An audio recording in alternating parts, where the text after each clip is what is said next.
নমস্কাৰ বন্ধু বান্ধৱীসকল, আশা কৰোঁ সকলোৱে ভালে আছে।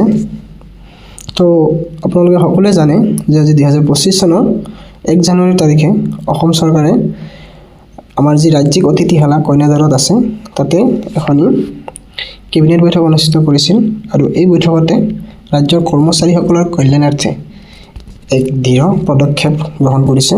হয় বন্ধু বান্ধৱীসকল, আপোনালোকে কেইদিনমান আগতে গম পাইছিলে যে মাননীয় মুখ্যমন্ত্ৰী মহোদয়ে ফেচবুক লাইভ যোগে আমাক সকলোকে জনাইছিল যে যদিহে কোনোবা কৰ্মচাৰী দুৰ্ঘটনাত মৃত্যু হয় বা সম্পূৰ্ণৰূপে বা আংশিকভাৱে পংগু হৈ যায় তেতিয়াহ'লে পৰিয়ালটোৰ সকাহ দিবৰ বাবে ৰাজ্য চৰকাৰে যি আমাৰ নেশ্যনেলাইজ বেংকবিলাক আছে, অৰ্থাৎ যোনবিলাক বেংকত কৰ্মচাৰীসকলৰ চেলাৰী একাউণ্ট আছে সেই বেংকবিলাকৰ লগত তেখেতে এক চুক্তি স্বাক্ষৰ কৰিব, যাৰ জৰিয়তে কৰ্মচাৰীৰ যদি কিবা কাৰণত দুৰ্ঘটনা হৈ মৃত্যু হয় নাইবা কৰ্মচাৰীগৰাকী যদি পংগু হৈ যায় তেনে ক্ষেত্ৰত চৰকাৰৰ সৈতে লগ লাগি সেই বেংকবিলাকে ভুক্তভোগী পৰিয়ালটোক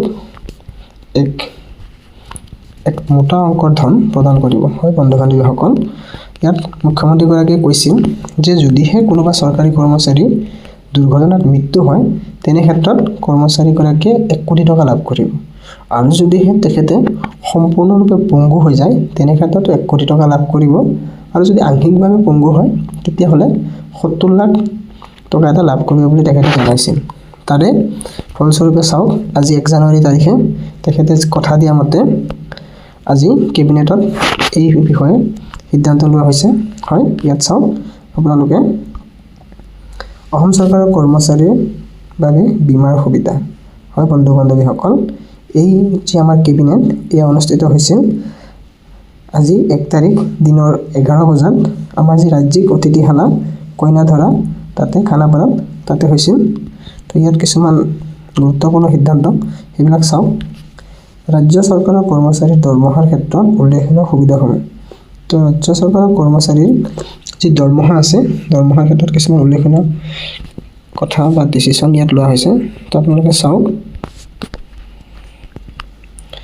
প্ৰথমৰ পৰা চাওক, ইয়াত কি হৈছে 0 ব্যয়ত সামগ্ৰিক বীমাৰ সুবিধা, অৰ্থাৎ ইয়াত এই বীমাত কোনো ধৰণৰ পইচা হয়তো দিবলগীয়া নহ'ব, যিহেতু এতিয়াও গভৰ্ণমেণ্ট নটিফিকেশ্যনখন অহা নাই। নটিফিকেশ্যনখন আহিলে আমি ভালকৈ গম পাম। তথাপি আপোনালোকে যদি স্ক্ৰীণত দেখা পাই আছে ইয়াত কোৱা হৈছে ব্যক্তিগত দুৰ্ঘটনাজনিত বীমা। হয় যদিহে ব্যক্তিগত দুৰ্ঘটনাজনিত বীমাত দুৰ্ঘটনাত মৃত্যু বা পংগু হোৱাৰ ক্ষেত্ৰত সৰ্বাধিক 1 কোটি টকা। হয় যদিহে কৰ্মচাৰীগৰাকী পংগু হৈ যায় নাইবা মৃত্যু হয় তেনে ক্ষেত্ৰত পৰিয়ালৰ লোকে 1 কোটি টকা লাভ কৰিব। দ্বিতীয়তে চাওক বিমান দুৰ্ঘটনাজনিত বীমা। যদিহে কৰ্মচাৰীগৰাকী বিমান দুৰ্ঘটনাজনিত কাৰণত কিবা কাৰণত তেখেতৰ মৃত্যু হয় তেনে ক্ষেত্ৰত বীমা দুৰ্ঘটনাৰ ফলত হোৱা ক্ষেত্ৰত সৰ্বাধিক 2 কোটি টকা লাভ কৰিব। যদিহে বিমান দুৰ্ঘটনাত কিবা কাৰণত কৰ্মচাৰী মৃত্যু হয় তেনে ক্ষেত্ৰত পৰিয়ালৰ লোকে 2 কোটি টকা লাভ কৰিব। তাৰপিছত চাওক স্থায়ী সম্পূৰ্ণ পংগুত্ব।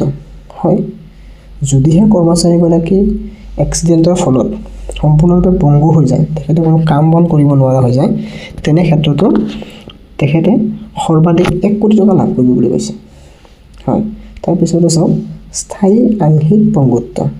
যদিহে কৰ্মচাৰীগৰাকী এক্সিডেণ্টৰ ফলত আংশিকভাৱে পংগু হয় তেনে ক্ষেত্ৰত সৰ্বাধিক 80 লাখ টকা। হয় বন্ধু বান্ধৱীসকল, মই 70 লাখ বুলি কৈছিলোঁ কিন্তু নহয়, 80 লাখ টকা পৰ্যন্ত তেখেতে লাভ কৰিব। তাৰপিছত চাওক জীৱন বীমা। প্ৰাকৃতিক দুৰ্যোগ আদিৰ ক্ষেত্ৰত যদিহে কিবা কাৰণত কৰ্মচাৰীগৰাকীৰ মৃত্যু হয় তেনে ক্ষেত্ৰতো পৰিয়ালৰ লোকে 10 লাখ টকা এটা লাভ কৰিব। হয় এয়া বহুত ভাল খবৰ কৰ্মচাৰীসকলৰ কাৰণে, লগতে তেওঁলোকৰ পৰিয়ালৰ কাৰণে। হয় ইয়াৰ পিছত চাওক স্বাস্থ্য বীমাৰ ক্ষেত্ৰত ব্যয়সাধ্য প্ৰিমিয়াম। মুখ্যমন্ত্ৰী লোকসেৱা আৰোগ্য যোজনাৰ ক্ষেত্ৰত কৰ্মচাৰীসকলৰ লগতে তেওঁলোকৰ পৰিয়ালৰ সকলোৰে স্বাস্থ্য বীমা কৰা হৈছিল। সেই কথাকে কোৱা হৈছিল সহজসাধ্য বছৰেকীয়া প্ৰিমিয়াম। তাৰপিছত চাওক একাউণ্ট ৰূপান্তৰৰ সৰল প্ৰক্ৰিয়া। ছেভিংছ একাউণ্ট থাকে আচলতে, সেইবিলাক আমি চেলাৰী একাউণ্টলৈ কেনেকৈ সহজতে ৰূপান্তৰ কৰিব পাৰি সেই বিষয়ে ইয়াত কোৱা হৈছে যে আবেদনৰ দ্বাৰা চলিত ছেভিংছ একাউণ্টটোক চেলাৰী পেকেজ একাউণ্টলৈ ৰূপান্তৰ।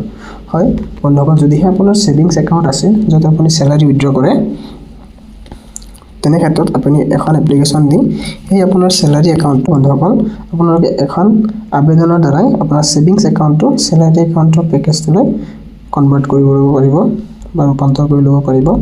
তাৰপিছত কৈছে চেলাৰী একাউণ্টৰ বাবে যিকোনো এটা তালিকাভুক্ত বাণিজ্যিক বেংক বাছনি কৰাৰ সুবিধা হয়।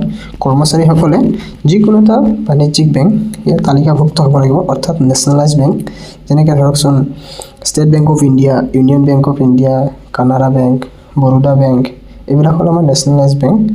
এই বেংকসমূহৰ যিকোনো এটা আপুনি বাছি ল'ব পাৰে। তাৰপিছত চাওক, তাৰপিছত ইয়াত কোৱা হৈছে অন্যান্য দিশ বুলি কোৱা হৈছে। আচলতে এইটো অতি গুৰুত্বপূৰ্ণ কথা। যদিহে আপুনি এই যি চৰকাৰৰ যোনটো আপোনাৰ আজি কেবিনেটৰ ডিচিশ্যন, ইয়াৰ সুবিধা যদি আপুনি গ্ৰহণ কৰিব খোজে, তেতিয়াহ'লে আচলতে এই দুটা ক্ৰাইটেৰিয়া ফুলফিল কৰিব লাগিব। ইয়াৰে প্ৰথমটো হ'ল নিয়মীয়া দৰমহা প্ৰাপ্তি হয়। কৰ্মচাৰীজন নিয়মীয়া দৰমহাপ্ৰাপ্ত হ'ব লাগিব। চেলাৰী একাউণ্টত একেৰাহে 3 মাহ নিয়মীয়া দৰমহা জমা হ'ব লাগিব। অনিয়মীয়া হ'লে এই সুবিধা লাভৰ পৰা কৰ্মচাৰীগৰাকী বঞ্চিত হ'ব। যদিহে তেওঁ ইৰেগুলাৰ চেলাৰী সোমাই আছে, তেনে ক্ষেত্ৰত কিন্তু কৰ্মচাৰীজন এই যোনটো আপোনাৰ স্কিম ইয়াৰ বাবে যোগ্য বুলি বিবেচিত নহ'ব। তাৰপিছত চাওক কি কৈছে সৰলীকৃত দাবী প্ৰক্ৰিয়া হয়। বন্ধু বান্ধৱীসকল, যদিহে কৰ্মচাৰীজনৰ কিবা কাৰণত মৃত্যু হয় বা পংগুত্ব লাভ কৰে, তেনে ক্ষেত্ৰত এটি সৰল প্ৰক্ৰিয়াৰ মাজেৰে কৰ্মচাৰীজন নাইবা তেখেতৰ পৰিয়ালৰ লোকে এই যি আমাৰ বীমাৰ ধন সেয়া লাভ কৰিব সক্ষম হ'ব। তেখেতে কেৱল প্ৰয়োজনীয় নথিপত্ৰখিনি বেংকক প্ৰদান কৰিলে হ'ল আৰু বেংকে অতি সহজতে তেওঁলোকৰ যি প্ৰাপ্য বীমা ৰাশি তেওঁলোকৰ একাউণ্টত ট্ৰান্সফাৰ কৰি দিব হয়। তো আপোনালোকে চালে আজি 1 জানুৱাৰী তাৰিখে আমাৰ সন্মানীয় মুখ্যমন্ত্ৰী হিমন্ত বিশ্ব শৰ্মা ডাঙৰীয়া চৰকাৰে ৰাজ্যিক কৰ্মচাৰীলৈ এটি বহুত ভাল খবৰ বুলিয়ে ক'ব পাৰি, আশাৰ বতৰা কঢ়িয়াই লৈ আহিছে। কাৰণ মানুহ এজনৰ বীমাৰ নামত বহুতো টকা খৰচ হৈ থাকে আৰু চৰকাৰৰ যি এয়া আঁচনি বা যি কেবিনেট সিদ্ধান্ত সঁচাকৈ শলাগ ল'বলগীয়া। কাৰণ 1 কোটি টকাৰ যেতিয়া বীমা এটা থাকিব, তেতিয়া কৰ্মচাৰীজন বহুতো সকাহ লাভ কৰে। তো হয়, তো আপোনালোকে চালে আজিৰ সিদ্ধান্তটো। যদিহে ভিডিঅ'টো ভাল লাগে লাইক কৰিব, শ্বেয়াৰ কৰিব আৰু চেনেলটো ছাবস্ক্ৰাইব কৰিবৰ কাৰণে নাপাহৰিব। কাৰণ আপোনালোকে ভিডিঅ'বিলাক চাই কিন্তু চেনেলটো ছাবস্ক্ৰাইব নকৰে হয়। বন্ধু বান্ধৱীসকল, আপোনালোকে ভিডিঅ'টো ছাবস্ক্ৰাইব কৰিব, তেতিয়াহ'লে অসম চৰকাৰৰ আগন্তুক আহিবলগীয়া যিবিলাক আঁচনি নাইবা কৰ্মচাৰীসকলৰ সুবিধাৰ্থে যিবিলাক আপোনাৰ খবৰ থাকে, সেইবিলাক আমাৰ চেনেলটোৰ জৰিয়তে আপোনালোকে পোনপ্ৰথমতে লাভ কৰিবৰ বাবে চেনেলটো ছাবস্ক্ৰাইব কৰি ল'ব। আজিলৈ ইমানতে এৰিছোঁ। জয় অসম।